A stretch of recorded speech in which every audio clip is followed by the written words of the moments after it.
Un aviso antes de comenzar. Todo lo que se narra a continuación son hechos reales. En algunos pasajes este podcast puede incluir relatos poco apropiados para oídos sensibles.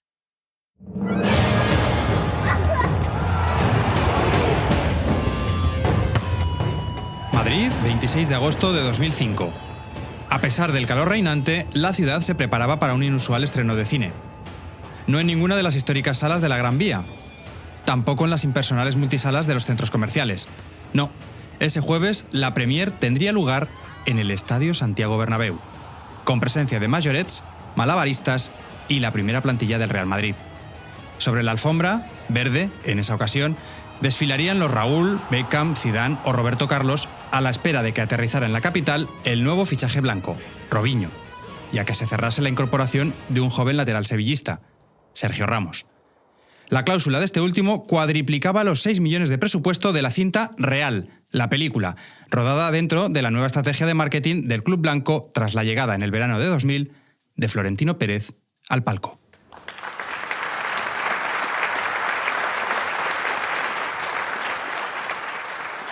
Cuando finalmente a las 11 de la noche comenzaba la proyección, Florentino y sus casi 4.000 invitados prorrumpían en aplausos.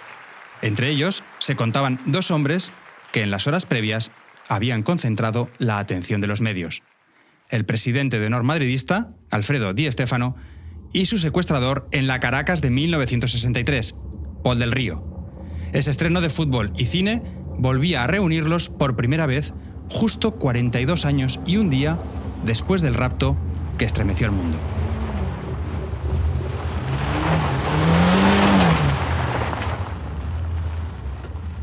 La foto que toda la prensa buscaba era la del reencuentro. Pero como tantas tardes sobre ese césped, Di Stéfano tiraría de regate. Por mucho que se anunciase, no abrazaría a su captor. Habían pasado 4 décadas, pero la saeta rubia no olvidaba la angustia de aquellas 57 horas en cautiverio.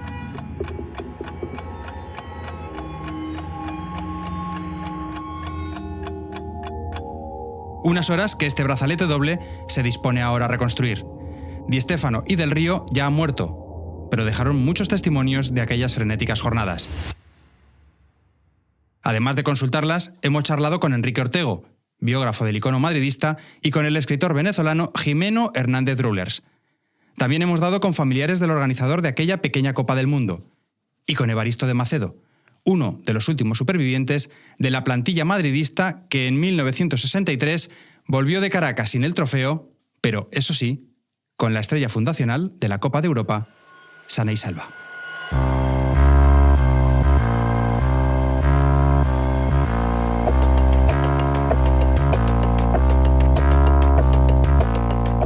Más allá de los focos y la fama, de las victorias y el dinero, el fútbol cuenta también con su lado oscuro. Relatos de perdedores en el campo y en la vida. Equipos malditos, jugadores desaparecidos, estadios trágicos. Ya es momento de que algunas de esas historias y sus protagonistas abandonen la penumbra del olvido. A los 34 minutos, un magnífico pase de Baez lo aprovecha Di Stéfano para marcar el segundo gol. ¡Ah! No quiero oír ni un disparate más.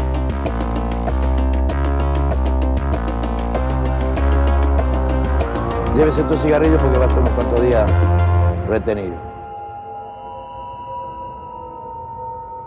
Yo soy Aitor Lagunas y esto es Brazalete Negro, de Panenka Podcast y Radio Primavera Sound, con la colaboración de Estrella Damm.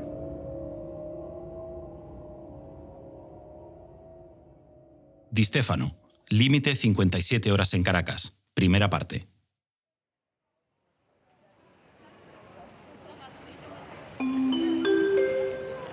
La compañía Iberia tiene el gusto de anunciar su vuelo Puerto Rico-Caracas. Señores pasajeros, por favor, embarquen por la puerta número 6. Son las 4 de la tarde del sábado 17 de agosto de 1963. En la recién inaugurada terminal de Barajas, el Real Madrid se prepara para subir a su vuelo rumbo a Venezuela. Paco Gento, veterano en eso de viajar al extranjero, reparte revistas al recién llegado Pipi Suárez, un asturiano que, como Amancio Amaro, Zoco o Serena, debe ayudar a renovar el mítico equipo pentacampeón de Europa. Por delante les esperan 11 horas de vuelo, con escalas en Las Palmas y San Juan de Puerto Rico. Un vuelo largo que lo será aún más para el propio Suárez, superviviente de un accidente aéreo con su anterior equipo, el Club Deportivo Málaga. Antes de subir al aparato, el periodista de Marca, Andrés Sanz, le pregunta al respecto. Nos dirigíamos a Tenerife. En los rodeos, a punto ya de tomar tierra, el avión se precipitó contra un edificio. Fue tremendo. Se incendió el aparato y en el accidente murió una señora que ocupaba la casa. Por fortuna, todos los pasajeros escapamos con vida. He seguido viajando en avión, pero ni aún así he logrado liberarme del miedo. Pero Suárez no es el único jugador con pánico a los aviones. Proverbial es el recelo que siente Alfredo Di Stéfano, 37 años, estrella del equipo y doble Balón de Oro. No en vano, su primer vuelo transoceánico, en 1949, no había sido otro que el que realizó con River Plate para jugar el amistoso de homenaje a los 18 futbolistas del Torino que habían perdido la vida en la tragedia de Superga. Como Suárez, sobrelleva los vuelos como puede. Se trata de una aviación todavía con hélices, de aparatos muy expuestos a las condiciones meteorológicas y con pocas herramientas de navegación y aterrizaje. En todo caso, el Marca del día siguiente titulará: El Madrid a Caracas. Vuelve el Madrid a la pequeña Copa del Mundo, el torneo venezolano que ganó en sus 2 intervenciones anteriores. La expedición salió como se ve en la instantánea, con expresión sonriente. Evaristo, Miera, Bueno, Di Stéfano y Pachín fueron los primeros en ascender al avión. En realidad, en la foto sonríen todos menos uno. Con el ceño fruncido, Alfredo Di Stéfano se aferra a la barandilla de la escalera. Estás escuchando Brazalete Negro, el true crime del fútbol. Ahora con 2 capítulos al mes y una newsletter semanal. Suscríbete en brazaletenegro.com.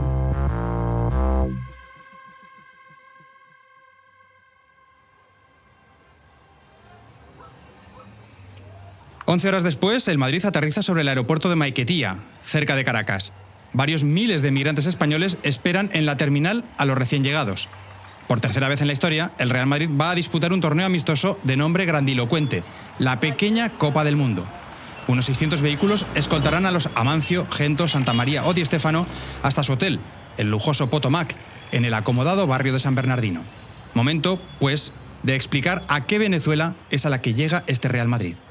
Roger Churiac, coordinador de la revista Panenka, nos lo resume. A lo largo de los años 50, Venezuela había atravesado el segundo boom petrolero. El primero, la década anterior, había motivado la construcción de hoteles de lujo como el Potomac, el Waldorf o el Astoria, para acoger a los hombres de negocios norteamericanos. No olvides que en San Bernardino, además de la embajada estadounidense, se encontraba la sede de la Shell Oil y las oficinas de la Coca-Cola. Pero a pesar de la bonanza económica, a nivel político reinaba la inestabilidad. Solo desde 1945, en Venezuela habían tenido lugar 3 golpes de Estado y un magnicidio. Tras 8 años de férrea dictadura, desde 1959 el centrista Rómulo Betancourt trataba de asentar la democracia. Aunque había llegado al poder con el apoyo de la izquierda, rápidamente Betancourt se iba a convertir en su chivo expiatorio. Desde Caracas, el escritor Jimeno Hernández Drulers nos apunta más detalles. Fundaron las Fuerzas Armadas de Liberación Nacional y al fundar este movimiento toman las armas y empiezan los atentados. Temas de bombas, saboteos a la industria petrolera.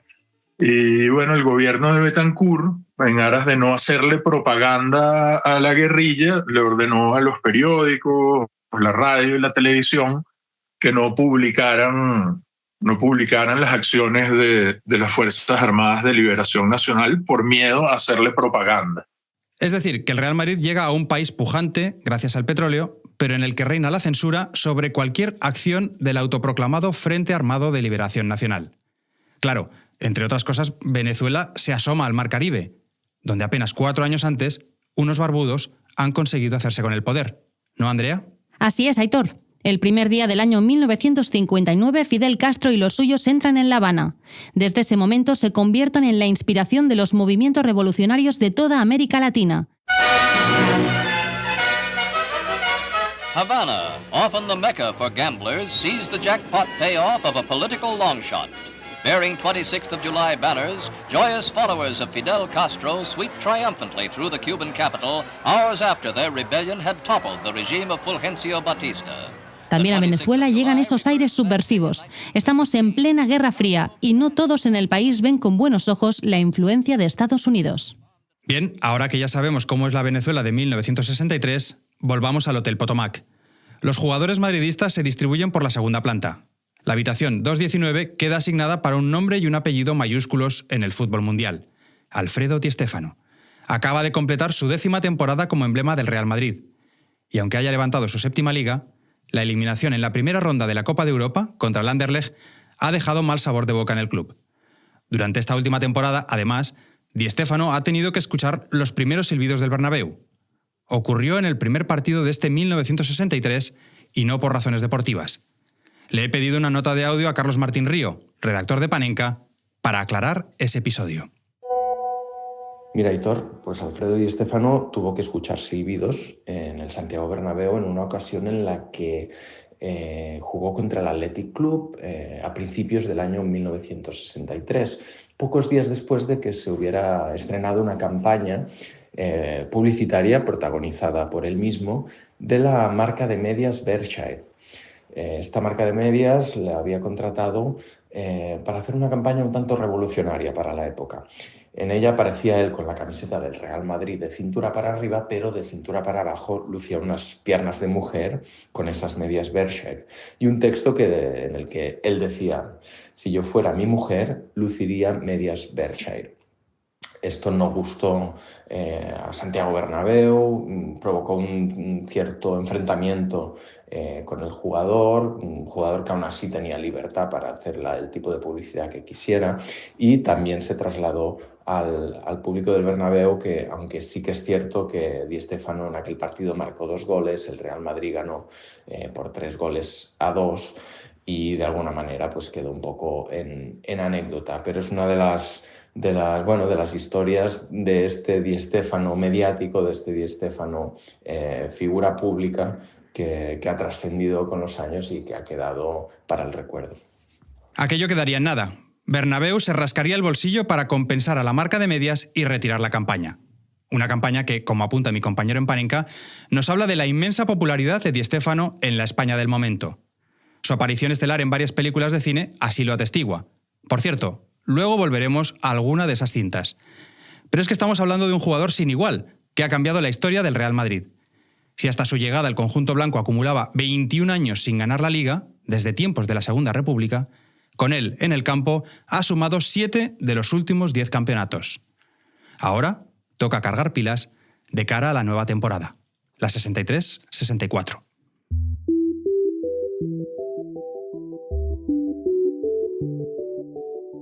A Enrique Ortego, veterano periodista deportivo, le pregunto por la personalidad de Di Stéfano. Él le conoció bien. Junto a Alfredo Relaño colaboraron en su biografía Gracias vieja. Era muy tímido, introvertido. A veces parecía que tenía malas pulgas hasta que tenía confianza con la gente. Cuando él ya aceptaba a alguien en su entorno, a partir de entonces era todo distinto. Yo conozco pues las 2 facetas de él, la faceta risueña de hacer rimas, contar chistes, pero luego si no conocía a la gente era un poco huraño. O sea, por ejemplo, le molestaba mucho que le pararan por la calle así de golpe, que le abrazaran, que le tocaran la espalda sobre todo. Bien, volvamos a Caracas. A ese Di Stéfano, que no parece muy amigo de la fama, se le asigna una habitación individual en el Hotel Potomac, que se comunica mediante una puerta con el cuarto contiguo, ocupado por su amigo José Emilio Santamaría. Las primeras horas pasan entre grandes muestras de afecto por parte de la comunidad española, especialmente con el joven Amancio Amaro. Muchos de los 200.000 españoles de la capital venezolana proceden de Galicia. Por eso, el extremo coruñés recibe un variopinto catálogo de regalos, que incluye un arco y unas flechas amerindias o la reproducción de 2 cabezas humanas jibarizadas.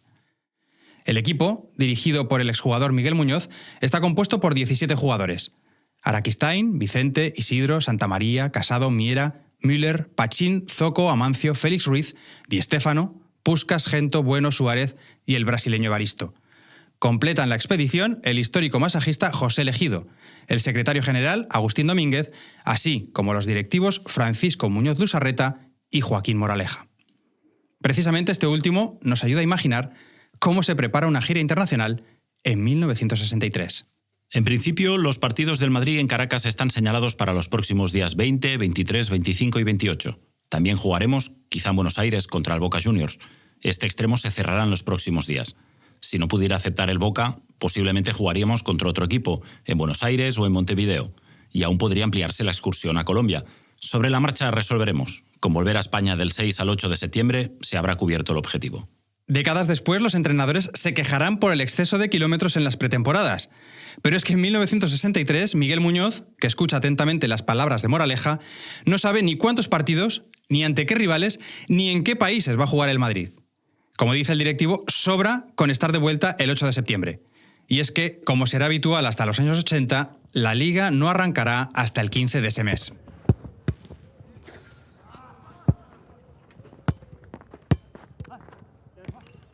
Hablando de pretemporadas no ideales, los primeros entrenamientos en tierras venezolanas los desarrolla el Real Madrid en los campos del Colegio San Ignacio de Loyola de los Padres Jesuitas. Ahí se preparan para el primer partido, que el Madrid vence por 2-1 ante el Oporto en la noche del 20 de agosto. Al acabar ese encuentro, Di Stéfano deja entrever que hace apenas un mes ha soplado 37 velas. Se comenta mucho sobre su intención de retirarse. Pues la verdad ya debí haberme retirado. Pero sucede que no salen jugadores como antes, y en el Madrid estoy muy a gusto. Cuando me retire, quisiera continuar de cualquier cosa con el Real. Ojo a esa expresión, continuar de cualquier cosa, que un año más tarde traerá bastante cola. De momento tenemos al Madrid en Caracas, donde el 23 de agosto va a disputar el segundo partido ante el Sao Paulo. Di Stéfano, con molestias, causa baja, lo que obliga a Muñoz a alinear a Evaristo de Macedo, a quien escucharemos en la siguiente entrega de este brazalete.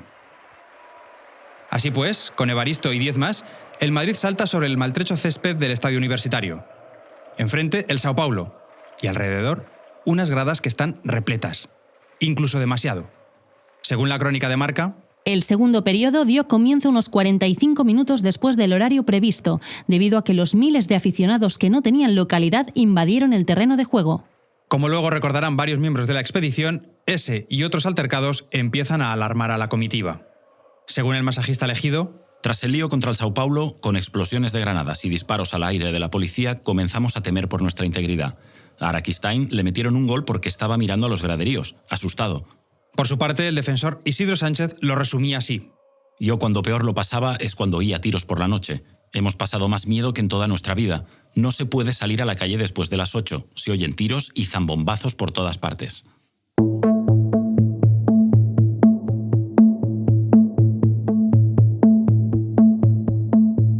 Isidro, por cierto, además de cuñado de toda una institución en la España de la época como Lola Flores y padre del futuro futbolista y entrenador Quique Sánchez Flores, forma parte del círculo de amistades de Di Stéfano. Un mes antes de volar a Caracas, han viajado con sus familias y con la de Santa María por Andalucía. En una visita a las bodegas de Jerez, alguien les hace una foto a todo el grupo. Los tres futbolistas posan como si estuvieran a punto de jugar un partido, en cuclillas. Pero lucen morenos, sonrientes, rodeados por sus familias. Al lado de Isidro, Di Stéfano aparece con zapatos blancos, pantalón marrón y polo Fred Perry. Recordemos este outfit. Pero ahora los futbolistas del Madrid no están de vacaciones. A pesar de los disturbios contra el Sao Paulo, la seguridad parece garantizada. También en los accesos al Hotel Potomac. El Madrid ya lleva casi una semana instalado en él. Solo un elemento ha alterado la rutina del equipo. La insistencia de un supuesto aficionado por sacar a Di Stéfano del comedor del hotel durante una cena. Finalmente será el directivo Moraleja el que salga al hall para pedirle al tipo que se vaya. Nadie sabe quién es, pero no parece el clásico seguidor futbolero. Dentro de unas horas, cuando el crack madridista esté menos protegido, esta misteriosa figura volverá al Potomac.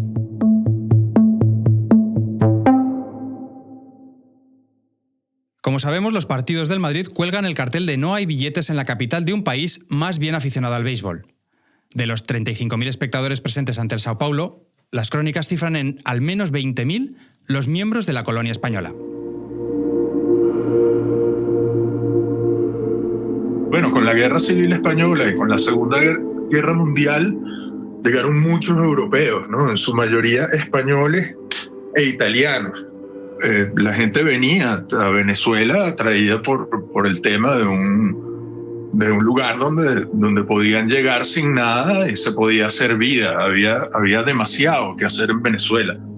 La mayoría de estos españoles italianos, mira, fundaron comercios, negocios, restaurantes. De hecho, como me cuenta Jimeno Hernández Drulers, su papel es fundamental también en la génesis del fútbol venezolano. Estaban los colegios de sacerdotes españoles, tenían sus equipos, vamos a decir, el club de los italianos. La verdad es que no había venezolano de nacimiento que jugara al fútbol aquí. Eso era algo que trajeron de Europa con la inmigración después de la Guerra Civil Española y bueno, la Segunda Guerra Mundial. Esas décadas de los 50 y 60 son las del llamado fútbol de colonias en Venezuela. Basta con repasar el palmarés del campeonato nacional. Además de los títulos de las comunidades italiana y portuguesa, hallamos 2 ligas del Deportivo Español, 1 del Deportivo Canarias y hasta 4 del Deportivo Galicia, potencia hegemónica que llega a participar 8 veces en la Copa Libertadores. Pues sí, era una pequeña liga española aquí y había mucha competencia entre gallegos, vascos, madrileños, o sea. Durante este capítulo vamos a conocer en profundidad a 2 de esos emigrantes. Uno, exiliado vasco y empresario, traerá al Madrid a Caracas.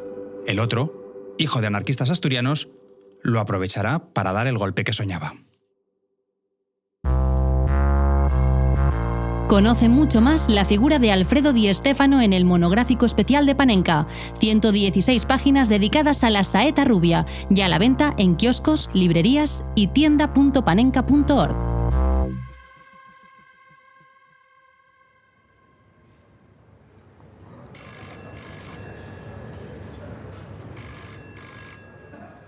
Suena el teléfono y el inquilino de la habitación 219 no sabe si lo está soñando. Adormilado, descuelga mientras la voz del recepcionista asciende por el cable enroscado del aparato. Hasta que el huésped zanja la llamada sin demasiados miramientos. Son las 6:10 de la mañana del sábado 24 de agosto de 1963. A sus 37 años cumplidos, Alfredo Di Stéfano no está para tonterías. Desde luego no será él, estrella del fútbol mundial, icono del Real Madrid pentacampeón de Europa, 14 veces internacional, quien se vaya a mover de su cuarto por mucho que 2 agentes de la policía venezolana le requieran. Tras su ventana, en el Hotel Potomac, el sol trepa sobre el Cerro Ávila para iluminar una nueva jornada en Caracas. Tiene que acompañarnos. Debemos aclarar una denuncia por narcotráfico. Una voz resuena desde el umbral de la puerta. Aunque la velocidad de sus piernas haya motivado el apodo de la saeta, en realidad es la mente la que vuela en Di Stéfano. Lo demuestra cada tarde de barro y cuero desde hace casi 20 años. En una fracción de segundo es capaz de calibrar infinitas variables. Amagar o regatear, conducir o disparar, celebrar o arengar, atacar o defender. Todo le brota tras un vertiginoso proceso cerebral, descartando y eligiendo opciones de forma inconsciente. Ahora sus neuronas andan ocupadas tratando de discernir si estos 2 chavales con cara de malas pulgas son lo que dicen o, por el contrario, lo que parecen. Todo apunta a una joda de vestuario, pero alguien tendría que equivocarse mucho para pensar que una broma así pudiera caerle en gracia a Alfredo. No, definitivamente no hay nadie en toda la plantilla que respete tampoco sus galones. Aún absorto en esa elucubración, se enfunda un polo Fred Perry verde, unos pantalones marrones y unas zapatillas blancas. Sí, el mismo look que un mes atrás lucía al visitar aquellas bodegas en Jerez de la Frontera. Pero ahora la cosa no está para alegrías. Ha decidido acompañar a estos 2 individuos por mucho que algo no termine de cuadrarle. Mañana, el Real Madrid disputa su tercer encuentro de la pequeña Copa del Mundo, pero ahora mismo la estrella del equipo está saliendo del hotel vigilado por 2 hombres. Van armados, como le han insinuado a Santa María, cuando el uruguayo ha intentado frenar a la comitiva. En cuanto pise la avenida Volmer y descubra que el coche que les espera no luce ningún distintivo, Di Stéfano confirmará sus sospechas. Como él mismo recordará ante las cámaras de televisión española: me llaman por la escalera. Cuando salí abajo, había un coche americano esperando ahí. Se meten adelante el chofer, uno se entra por la otra puerta, a mí me meten en el medio, me hacen un sándwich y me dice, y siento que le dice Canales, Canales, que fue el que me secuestró: Alfredo, esto no es la policía, es un secuestro. José Emilio Santamaría, compañero de pasillo, se ha quedado en el hotel mascando las mismas dudas. Nada más partir Alfredo, el defensor charrúa alerta a la delegación madridista. ¿Cómo que se han llevado a Di Stéfano? ¿Pero quién? El vicepresidente blanco, Francisco Muñoz Lusarreta, no sale de su enfado. Como propietario de 10 teatros en toda España, Lusarreta debería estar acostumbrado a los giros de guión. Este, sin embargo, no aparecía en el libreto de nadie. Bueno, en realidad sí. Salía en una película de guión delirante rodada unos meses antes. Su título: La batalla del domingo. Por el mejor jugador del mundo. Por el partido de mañana, te lo brindo. Uy, de aquí a mañana. por esta noche. Tiene razón, por esta noche. Esto sabe a barniz. El buen whisky siempre sabe a barniz. Pero qué barniz. Ahí lo tenéis. Para el arrastre. Buen trabajo, guapa. Llevadlo al coche que está en la puerta de atrás y guardad el suyo en el garaje. Efectivamente, en esa cinta se especulaba con la posibilidad de que un grupo de gángsters secuestrase a Di Stéfano en vísperas de un partido. ¡Atención! ¡Atención! Una noticia sensacional de última hora que llenará de consternación a los seguidores del Real Madrid. Y por qué no decirlo, a España entera. Di Stéfano no formará en la delantera de su equipo. Nadie se explica los motivos de esta ausencia tan dolorosa del genio del balón. Carlos Marañón, director de Cinemanía y especialista de fútbol y cine, nos habla de La batalla del domingo. La batalla del domingo es la segunda película en España de Alfredo Di Stéfano, una suerte de documental revestido también de algo de ficción. En ella también hay una escena, una secuencia, una parte en la que secuestran a Alfredo Di Stéfano. Claro, si esta película se rodó, pues ponle entre el 62 y el 63, es muy curioso que aparezca un secuestro de Di Stéfano de ficción, con Mari Sampere y Manolo Gómez Bur y todos los cómicos de una película, digamos, del cine de barrio de la época, en que le secuestran, o un secuestro un poco cutre, y que ese mismo verano, justo antes de empezar la temporada, Alfredo Di Stéfano fue secuestrado en Venezuela en la pequeña Copa del Mundo, donde fue el Real Madrid de gira, ¿no? Esta película lo anunció. No quiero oír ni un disparate más. Es una película extraña, es una película que fracasó en taquilla. Los aficionados al fútbol no iban al cine a ver a sus ídolos, iban al fútbol. Y los aficionados al cine pues rehuían también el fútbol, ¿no? Hemos seguido con esa auténtica batalla del domingo entre cine y fútbol casi toda la vida.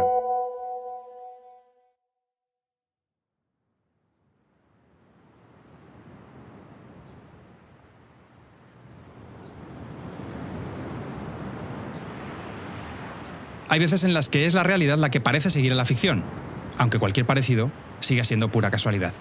Santiago Bernabéu se encuentra en su habitual retiro estival en Santa Pola, Alicante. Gracias a él, la denominación turística de esa zona, la Costa Blanca, adquirirá un doble sentido. Su modesto chalet, abierto al Mediterráneo, cuenta con una copia al lado.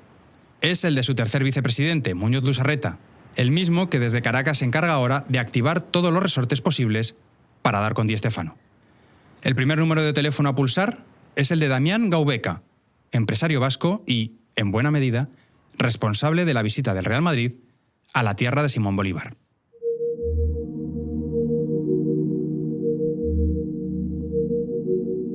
¿Os acordáis de esos dos exiliados que iban a tener mucho protagonismo en el secuestro de Di Stéfano? Pues Gaubeca, un antiguo teniente del bando republicano, es el primero de ellos, porque suya es la idea de la pequeña Copa del Mundo. Me lo explica su hijo, también llamado Damián.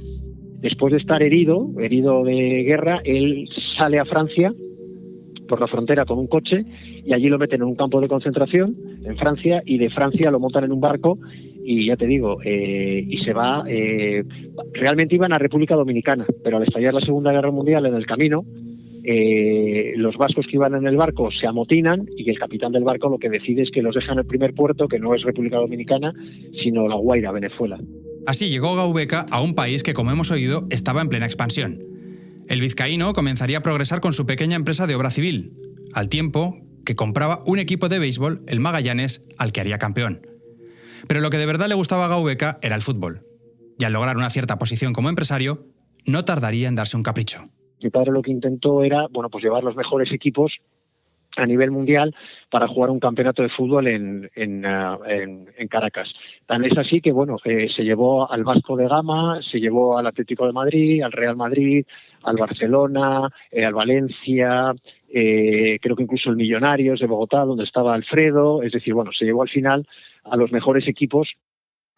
Con motivo de las bodas de oro del Real Madrid, se celebran en la capital de España diversos actos deportivos que son acogidos con el mayor cariño y entusiasmo, dada la popularidad de que goza dicho club y el señalado motivo de estos festejos. Y es cierto, Bernabéu ya había descubierto a Di Stéfano cuando jugó durante el torneo del cincuentenario madridista en marzo de 1952. El equipo de los Millonarios de Bogotá y el del Real Madrid irrumpen en el estadio de Chamartín para enfrentarse en otro partido de fútbol que conmemora también el cincuentenario. A pesar del día frío y lluvioso, más de 60.000 personas presencian el partido. A los 34 minutos, un magnífico pase de Baez lo aprovecha Di Stéfano para marcar el segundo gol. Pero como apunta el hijo de Damián Gaubeca, el equipo blanco se volvería a medir 4 meses después con Millonarios en el Estadio Universitario de Caracas. Desde entonces, Gaubeca gozaría de la amistad de Bernabéu y del propio Di Stéfano. Según Gaubeca Jr., en ese verano de 1952, los caminos del Club Blanco y la Saeta Rubia acabarían de cruzarse. Pues el Madrid decide ir a la pequeña Copa del Mundo y a consecuencia de eso, mi padre, que ya tenía relación con don Alfredo Di Stéfano del Millonarios de Bogotá, pues a consecuencia de eso, finalmente el Real Madrid ficha a Alfredo. La relación será tan buena con Bernabéu que incluso ayudará a Gaubeca a limpiar la pena de muerte que pesaba desde tiempos de la Guerra Civil. Y efectivamente, cada vez que entraba en España tenía pena de muerte que a través de don Santiago y de un comisario general que se llamaba Herminio Hernández, que creo que era la mano derecha de Arias Navarro, a través de ellos pues entraba en España hasta que le conmutan la pena de muerte, claro. Porque tú sabes cuándo es el primer momento en el que tu padre puede volver a España después de la Guerra Civil. Eso no lo sabría decírtelo. Te digo que le conmuta la pena el general Muñoz Grandes, no sabría decirte la fecha. Nada más y nada menos que Agustín Muñoz Grandes, el mismo que había dirigido a la División Azul en la Segunda Guerra Mundial y que había sido condecorado por Adolf Hitler con la Cruz de Hierro, acabará años más tarde conmutando la pena de muerte a un teniente de la aviación republicana gracias al fútbol. En fin, para que luego digan que solo es un juego. Lo que parece claro es que Gaubeca, Bernabéu y Di Stéfano habían forjado un triángulo de amistad que ahora el secuestro de este último pone a prueba. Mientras la delegación madridista reacciona atropelladamente a la desaparición de su estrella, el vehículo que lo traslada secretamente se pierde por las inmensas avenidas caraqueñas. Cualquier intento de Di Stéfano por memorizar la ruta será en vano. Como el propio jugador evocará en televisión... Y me llevaron para una finca, a las afueras de Caracas. Allí me invitaron con un café con leche, me regalaron unos paquetes de cigarrillos, había 2 o 3 chavalas, y me dijeron, llévese tu cigarrillo porque va a estar unos cuantos días retenido. Con casi 1,5 millones de habitantes, la capital venezolana es ya una urbe en rampante crecimiento. Al viscoso encanto del petróleo han acudido miles de emigrantes europeos, portugueses, italianos y, como no, españoles. Entre ellos también se cuentan los del Río, de origen asturiano e ideología anarquista. En esta mañana de sábado, el padre de familia, Jesús del Río, se encuentra en su puesto de trabajo, la famosa repostería suiza, cuando la radio interrumpe la programación para anunciar una noticia. Alfredo Di Stéfano, el mejor futbolista de Europa, ha sido secuestrado por las autoproclamadas Fuerzas Armadas de Liberación Nacional. Desde ese mismo instante, Jesús teme que su hijo Paul ande implicado en el asunto. Sí, lo habéis adivinado. Él es el segundo exiliado español en el rapto de la Saeta. Si el primero era Gaubeca, el promotor del torneo amistoso que ha llevado a Di Stéfano hasta Venezuela, Paul del Río es el revolucionario que ve en esa visita una oportunidad para internacionalizar su lucha. Gaubeca y del Río, causa y consecuencia de la pequeña Copa del Mundo, con Di Stéfano de por medio.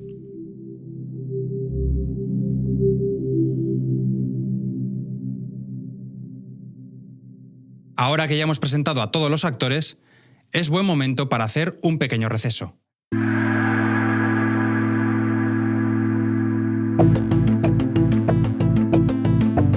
En la próxima entrega de Brazalete, desvelaremos esas 57 horas que la Saeta Rubia pasará angustiado en un pequeño piso caraqueño mientras el mundo del fútbol contiene la respiración.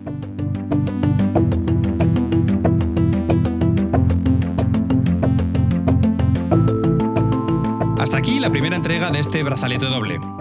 Vuelve el True Crime del Balón y vuelve también su newsletter en brazaletenegro.com. Como sabes, este podcast es una coproducción de Panenka y Radio Primavera Sound con el apoyo de Estrella Damm. Síguenos en las redes sociales, comenta este episodio en tu plataforma y, sobre todo, no olvides decir que nos oyes. Gracias a Enrique Ortego por compartir sus recuerdos como coautor de la biografía Gracias Vieja. A Evaristo de Macedo por atendernos desde Río y a Fernando Martiño por ayudarnos en su producción. También gracias a Damián Gaubeca, así como a sus hermanos Félix y José María. Agradezco igualmente su aportación a Carlos Marañón, director de Cinemanía, y a Carlos Martín Río, redactor jefe de Panenka, 2 cracks de revista. Y gracias por último a Jimeno Hernández Drulers, En la elaboración de este artículo he disfrutado con la lectura de su novela El secuestro de la saeta rubia, que amablemente me envió su editor Sergio Dagbar. En la elaboración de este doble episodio también ha resultado esencial la consulta de la hemeroteca de Marca y ABC, así como los archivos de Televisión Española y Filmoteca Española. ¿Y qué decir de esa joya del surrealismo cinematográfico, La batalla del domingo? O cómo un guión enajenado puede convertirse en una noticia no menos alocada. En fin, si queréis perder 1 hora y media, la tenéis en Amazon.